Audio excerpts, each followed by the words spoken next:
সুলেমান ইব্রাহিম। বৃষ্টি বাদলের দিন চা বাগানের দিকে হেঁটে যাচ্ছি। আমি একাই এই বিশাল চা বাগানের দিকে, আর এখানে আমাদের কিছু পর্যটক এসেছে।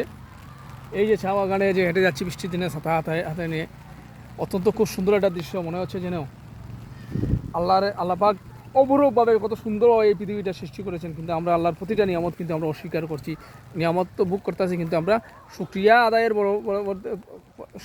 করব, এর পরবর্তী করব না করে আমরা আল্লাহর প্রতি, আল্লাহর নিয়ামতগুলোকে অতি সন্তুষ্ট না অসন্তুষ্ট প্রকাশ করতেছি। অনেক সময় দেখা গেছে আল্লাহর নিয়ামতগুলো আমরা ধ্বংস করে দিচ্ছি।